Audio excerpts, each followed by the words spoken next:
Bismillahirrahmanirrahim. Welcome to Balance Byte, a series of cost accounting. Problem number 85. Following information is available with respect to an item of material used by Akim Industry in its manufacturing operation. अक्टूबर 1 पे opening inventory है, अक्टूबर 6 पे purchase है, 12 पे issue है, 18 पे purchase है, 24 पे purchase है, अक्टूबर 30 पे इशू है.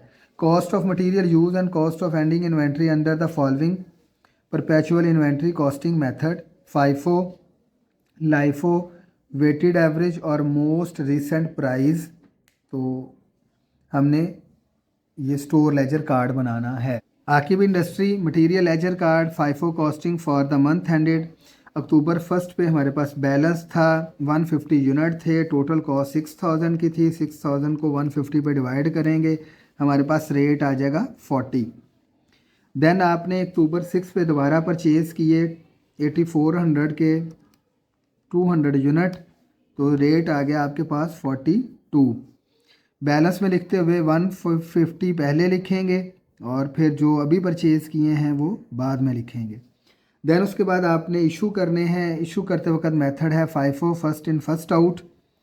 तो पहले आप टोटल इशू करने हैं आपने 250 यूनिट, पहले आपके पास 150 इशू हो जाएंगे और फिर उसके बाद 100 यूनिट इशू होंगे 4200 के और 100 रह जाएंगे हमारे पास, और वो 42 के हिसाब से 4200 के. देन उसके बाद 18 को फिर हमने परचेज़ किए 100 यूनिट 4400 के. 4400 को 100 पे डिवाइड करेंगे तो 44 आ जाएगा. 100 यूनिट 42 के हमारे पास पड़े हुए हैं 4200 के. ये वाले 44 के आपने परचेज़ किए 4400 हो जाएगा. देन आप 24 पे फिर परचेज़ करेंगे 200 यूनिट और ये है 9000 के. तो 9000 डिवाइडेड बाय 200 तो वो आपके पास आ जाएगा 45. तो 100 यूनिट 42 के हिसाब से पहले जो पड़े हुए हैं 4200, फिर ये वाले 100 यूनिट जो परचेज़ किए और एंड पे 2200 आ जाएंगे जो अभी हमने परचेज़ किए हैं. देन आपने इशू करने हैं 250 यूनिट अक्टूबर 30 पे.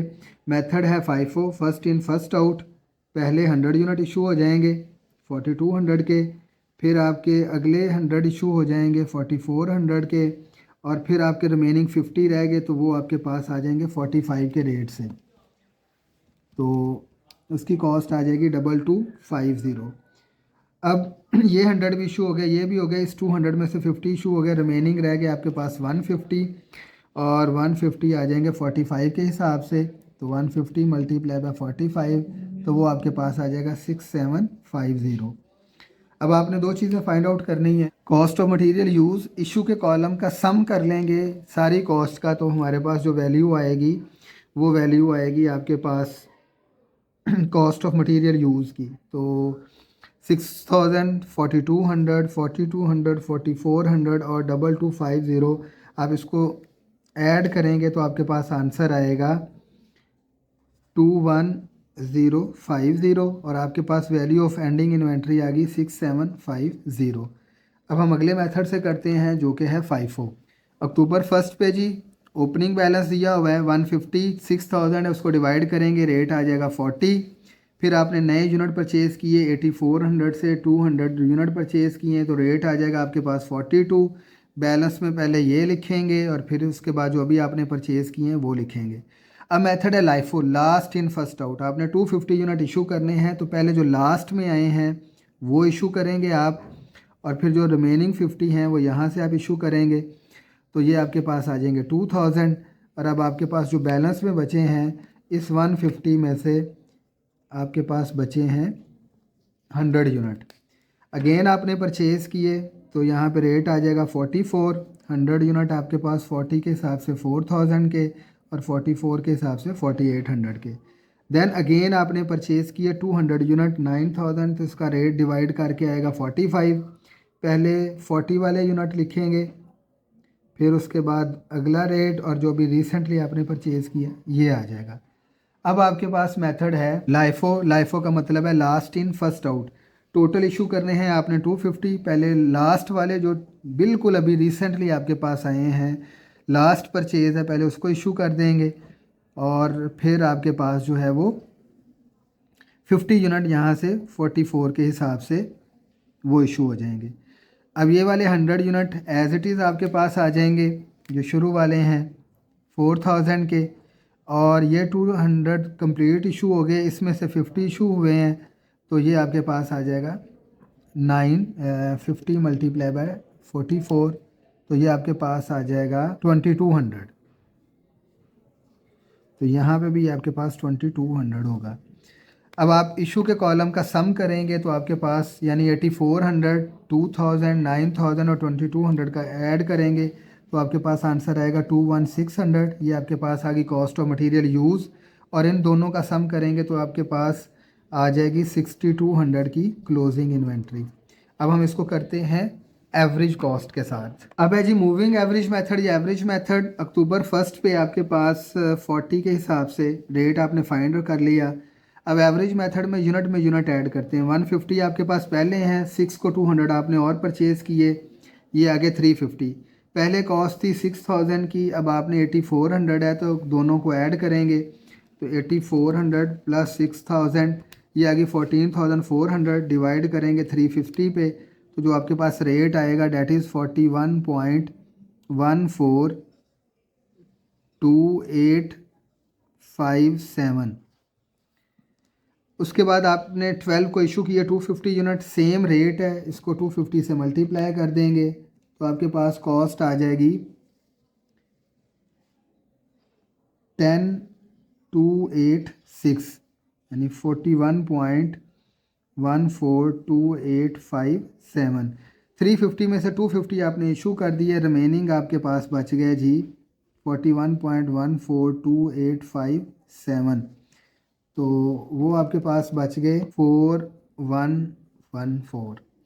फिर आपने 100 यूनिट परचेज़ किए 44 के हिसाब से, 100 ये थे, 100 ये, 200 हो गए। पहले कॉस्ट थी आपके पास 4114 प्लस आप ऐड करेंगे 4400 तो आपके पास कॉस्ट आ गई 8514। अब 8514 को आप डिवाइड करेंगे 200 पे तो आपके पास नया रेट आएगा डेट इज़ 42.57। अब आपने फिर नए यूनिट परचेज़ किए 200, 9000 के 9000 को 200 पे डिवाइड करेंगे तो ये आ जाएगा 45, तो आपके पास 200 प्लस 200 400, और कॉस्ट थी आपके पास 8514 और उसके अंदर कॉस्ट 9000 ऐड कर देंगे तो टोटल कॉस्ट हो जाएगी 17514। उसको डिवाइड करेंगे आप 400 पे तो आपके पास नया रेट आएगा 43.785। अच्छा जी 30 पे 250 यूनिट हम इशू करेंगे, रेट है 43.75, उसको 250 से मल्टीप्लाई किया तो आंसर आ गया 10946। 400 से 250 इशू कर दिए, रिमेनिंग रह गए 150, रेट सेम है, मल्टीप्लाई करेंगे तो ये आ जाएगा। अब हमने cost of material use calculate करनी है, 10,286 प्लस 10,946, इन दोनों को ऐड करेंगे तो जो आपके पास कॉस्ट ऑफ मटेरियल यूज़ आ रही है डेट इज़ 21232, और आपके पास जो value of cost of ending inventory आ रही है डेट इज़ 6568। अब लास्ट रह गया जिसका डी पार्ट, और वो है मोस्ट रिसेंट परचेज प्राइस। अच्छा जी most recent purchase price method क्या होता है, रिसीव हम अलहदा से टोटल कर लेते हैं और इशू अलहदा से टोटल कर लेते हैं। तो जो पहला रिसीव हुआ है वो अक्टूबर 6 को हमने 200 यूनिट रिसीव किए थे 42 के हिसाब से 8400 के। सिमिलर फिर अगले हमने रिसीव किए अक्टूबर 18 को 100 यूनिट 4400 के। देन हमने अक्टूबर 24 पे अगेन रिसीव किए 200 यूनिट 45 के हिसाब से 9000 के।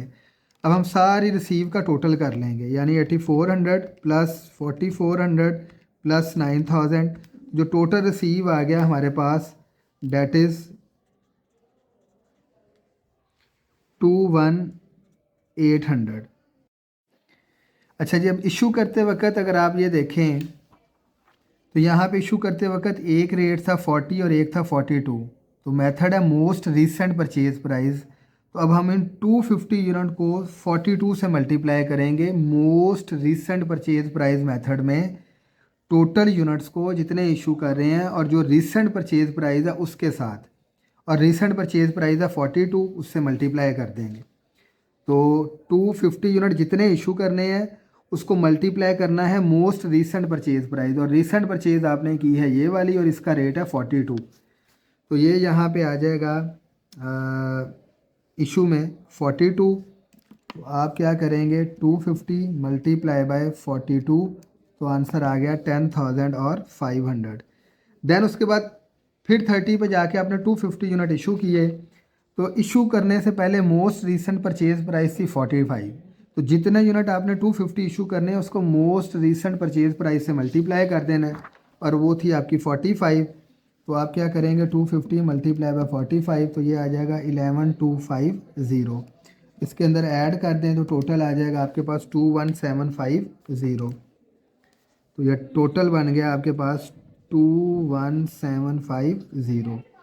तो यहाँ पे टोटल आप लिखेंगे 21750। तो बैलेंस आपके पास क्या आ जाएगा, जो इशू किए हैं वो आप यहाँ से कर देंगे। तो टोटल थे आपके पास 150 ओपनिंग इन्वेंट्री प्लस 500 जो आपके पास जो आपने रिसीव किए, ये हो गए 650। उसमें से 500 यूनिट लेस कर दें तो आपके पास बैलेंस में आ जाएंगे 150 यूनिट। टोटल कॉस्ट कितनी थी 6000 ओपनिंग इन्वेंट्री की, प्लस 21800 की ऐड कर दें, उसमें से 21750 माइनस कर दें तो आपके पास बैलेंस आ जाएगा, यानी क्लोजिंग इन्वेंट्री आ जाएगी आपके पास 6050। तो अब आप इसको कह सकते हैं कि जो मोस्ट रीसेंट परचेज प्राइस है उसमें जो है वो value of ending inventory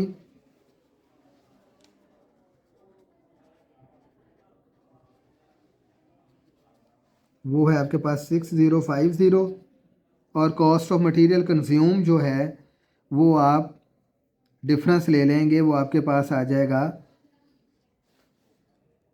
21750। Cost of material consume या यूज़ वो आपके पास आ गया 21750। ये था जी आपका क्वेश्चन नंबर 5। बिल्कुल सेम क्वेश्चन नंबर 6 इस तरह से है, उसको आप प्रैक्टिस कर लीजिएगा। किसी किस्म की कोई क्वेरी हो तो कमेंट सेक्शन में जाके मैसेज कर लें। Thank you so much.